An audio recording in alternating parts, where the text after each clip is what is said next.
Break के बाद खुश आमदीद नाज़रीन। टेक्निकल बात आपसे कर रहे थे मार्केट के हवाले से। इस वक्त आपको बताते चलें कि सबा खान मार्केट एनालिस्ट हमारे साथ टेलीफोन लाइन पर मौजूद हैं।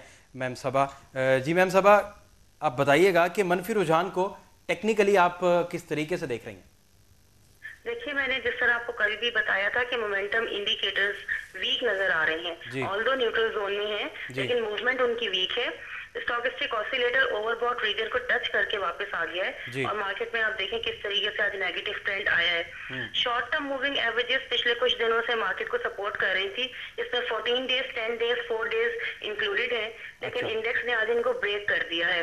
ये एक और इसकी वीक मूवमेंट यहाँ पे हमें नजर आ रही है और 50 डेज मूविंग एवरेज और 30 डेज मूविंग एवरेज इस वक्त मार्केट के लिए टेस्ट लेवल्स हैं। और बुलिंगर बैंड पे अगर हम देखें, जो मिड बैंड है 11,309 पर इसकी वैल्यू है, आज मार्केट ने इसको भी ब्रेक कर दिया है। तो अभी मुझे, क्योंकि वीक सेंटीमेंट है मार्केट का, तो ये यहाँ पे कंटिन्यू करता हुआ नजर आ रहा है। जी बहुत शुक्रिया।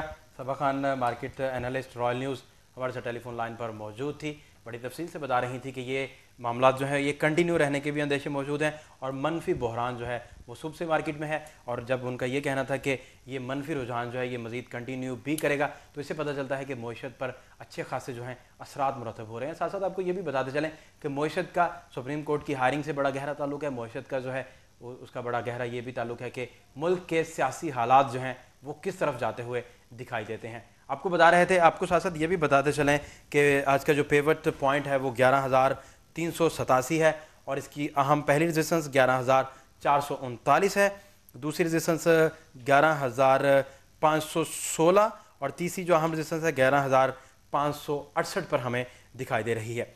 आपको बताते चलें कि ये मामला जो है इसी तरह चलते शबी नज़र आ रहे हैं कि मार्केट में मजमूई तौर पर मंदी का रुझान भी है और मामला जो है वो इंतहाई जो है वो जी बिल्कुल। और इस वक्त ऐसा खासा बिगाड़ भी देखा जा रहा है। कामरान रशीद टेलीफोन लाइन पर मौजूद हैं। आप हेड ऑफ सेल्स हैं एम कैप सिक्योरिटीज़ के। आपसे बात करते हैं मजीद इसी हवाले से। अस्सलाम वालेकुम कामरान साहब।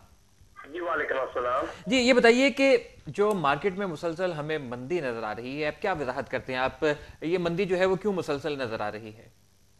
सर बेसिकली जी, अगर आप मुझसे पूछते हैं तो मेरे ख्याल में तो सबसे बड़ी बात यह है कि जी इन्वेस्टर्स का इंटरेस्ट जो है बिल्कुल मार्केट में डेवलप नहीं हो रहा और उसकी रीजन डेफिनेटली आपके जो इस टाइम फंडामेंटल्स हैं उसके ऊपर बेस्ड है कि जो आपके हालात इस टाइम चल रहे हैं और जिस तरीके से जुडिशरी के और गवर्नमेंट के राइवलरी चल रही है और ये just standing in front of each other, तो this thing really really very critical और उसकी वजह से इन्वेस्टर्स का कॉन्फिडेंस काफी शेक हुआ है।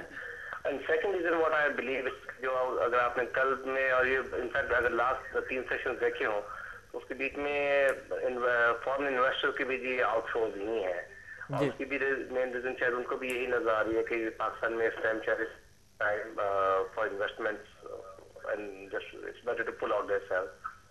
राइट। ये है कि वो एक और फैक्टर जो है वो आपका एनर्जी फैक्टर है कि जो फर्टिलाइजर सेक्टर को ही स्पेशली, तो उसमें आपके सामने ही है कि अगर फर्टिलाइजर सेक्टर के गैस का जो आजकल डेवलप हुआ है उसकी वजह से डेफिनेटली उनकी अर्निंग्स के ऊपर और उनकी प्रोडक्शन के ऊपर एक बहुत बड़ा फर्क पड़ रहा है। It's massive dent which is turning on their balance sheet. तो these are the few factors जिसकी वजह से आई बिलीव के इस टाइम मार्केट के बीच में इस टाइप की सूरत हाल हुई है कि अब आप अगर आज के दिन में देखें 100 इंडेक्स में अभी तक 18 मिलियन शेयर का काम हुआ है जी। तो मकसद ये जब तक चीजें क्लियर नहीं होती हैं, until and unless the clouds are clear, ये फिलहाल ऐसा ही लग रहा है। वो एक और चीज है कि एक आधे रोज में आपको कभी 1-2 दिन में 100-50 पॉइंट की तेजी नजर आ गई है, वो भी सिर्फ इसलिए कि वैल्यूज मिल जाती हैं शॉर्ट टर्म इन्वेस्टर्स को और दे वुड लाइक, चलिए ठीक है, अगर कोई आपको शॉर्ट टर्म में कैपिटल गेन मिलता है तो you can avail that facility, otherwise there is nothing much left anyways unless then कि जब मैं पहले भी अपने एक प्रोग्राम में आपसे कहा था कि until and unless the government takes a serious concern and इस चीज के ऊपर वो सोचे और इस चीज को देखे कि हाँ इस इंडस्ट्री को भी हमने चलाना है। जी बिल्कुल ऐसे ही के हालात हुए हुए हैं, मुझे नहीं लग रहा कि गवर्नमेंट का किसी किस्म का इस टाइम कोई इंटरेस्ट इस साइड पे ही है। बहरहाल उनकी अगर आप देखें तो उनके तो अपने इश्यूज ही इतने ज्यादा है कि वो इस इंडस्ट्री की तरफ क्या देखेंगे, लेकिन आई बिलीव के जहाँ तक ताल्लुक है हमारे KSE की मैनेजमेंट का, कराची स्टॉक एक्सचेंज के मेंबर्स का, लाहौर स्टॉक मेंबर्स का, which includes us also, we should try and convince the government and tell them कि जी हमारे इस इंडस्ट्री के साथ there are hundreds of thousands of people जिनके मुंसलिक है, और जो कुछ आपने पहले इंडस्ट्री में कर दिया है गैस की शॉर्टफॉल या बिजली की शॉर्टफॉल की वजह से कि उन लोगों को आपने उनके घरों के चूल्हे बंद कर दिए हैं, if you intend to do the same thing here then it should be very clear, ताकि लोग जो है वो अपने आप को किसी और एंगल से देखना शुरू, कुछ और सिलसिले देखने शुरू करते हैं. Also there are hardly any rooms left in this country, but still people should at least, क्योंकि देखिए कि हम 3 साल से इसी होप के ऊपर चल रहे हैं. जी बहुत बहुत शुक्रिया आपका. कामरान रशीद हमारे साथ टेलीफोन लाइन पर मौजूद थे. आप हेड ऑफ सेल्स हैं एमकैप सिक्योरिटीज़ के, और बात कर रहे थे कि मार्केट में जो हमें मुसलसल मंदी का रुझान नज़र आ रहा है, इसके पीछे बुनियादी कौन सी वजूहात हैं. सबसे पहले तो ये इशू है कि जो हमारे गवर्नमेंट का और उसके बाद हमारी जुडिशरी है, उनके आपस में जो है वो रिलेशन जो है वो ये बहुत असरअंदाज हो रहे हैं मार्केट के ऊपर.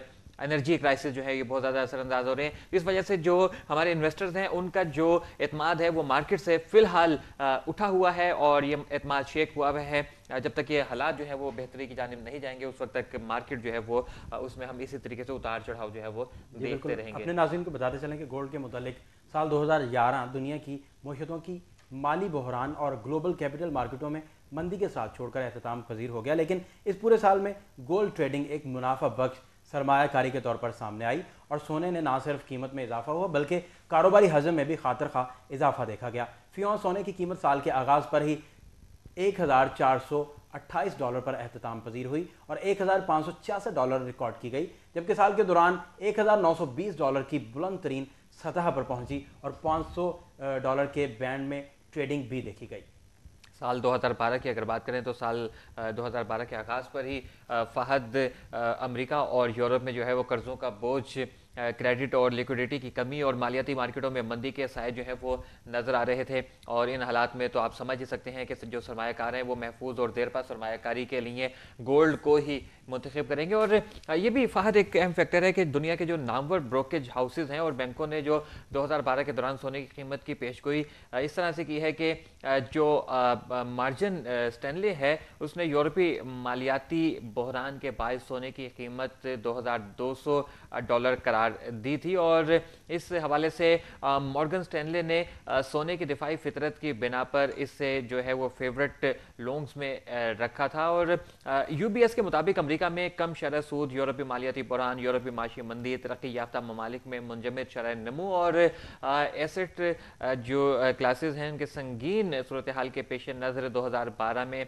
फी औंस सोने की कीमत $2,050 हो गई. और इस हवाले से BNP पैरिबास के मुताबिक 2012 में महंगाई और सेंट्रल बैंकों की जानिब से लिक्विडिटी इंजेक्शन मुतवक्के है. ये दोनों अवामिल गोल्ड की कीमत को सपोर्ट देंगे, जबकि वक्तन फ़वक्तन जो प्राइस करेक्शन है वो होती रहेगी, और इसके बायस फी औंस सोने की जो कीमत है वो $1,775 हो गई. और SEB मर्चेंट बैंक के नज़दीक जो साल 2012 में यूरोपीय बहरान और चाइना की सख्त मॉनेटरी पॉलिसी के पेश नज़र फी औंस सोने की जो कीमत है वो $2,050 हो गई.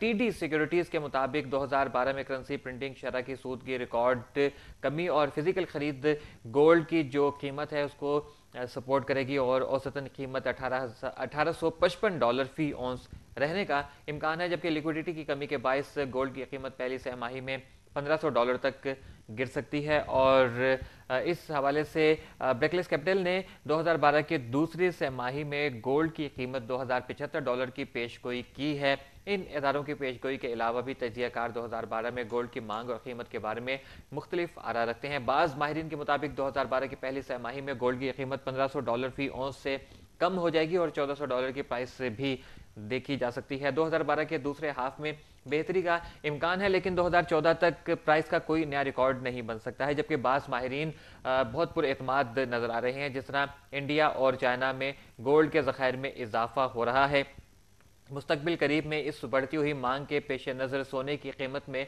इस्तेहकाम देखा जाएगा. नाज़रीन आपको बताते चलें कि इस वक्त Khurram Mumtaz manager commodity invest cap हमारे साथ टेलीफोन लाइन पर मौजूद हैं। सर बहुत शुक्रिया रॉयल न्यूज़ से गुफ्तगू करने के लिए। जी शुक्रिया।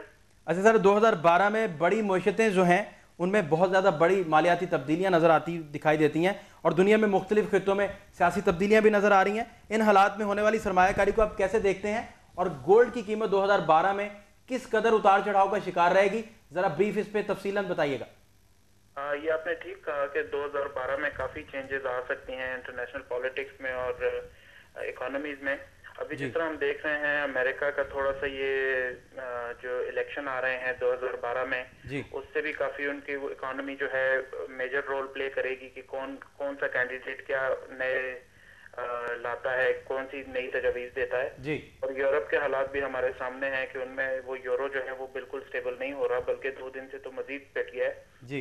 अभी हम जिस तरह देख रहे हैं कि ये ईरान का मसला भी थोड़ा सा एस्केलेट हो रहा है, तो बेसिकली सेफ हेवन का जो है कॉन्सेप्ट गोल्ड का, वो शायद दोबारा अपना रोल प्ले करना शुरू कर दे और 2012 में भी हम 2200-2300 तक इसकी वैल्यू देख सकते हैं।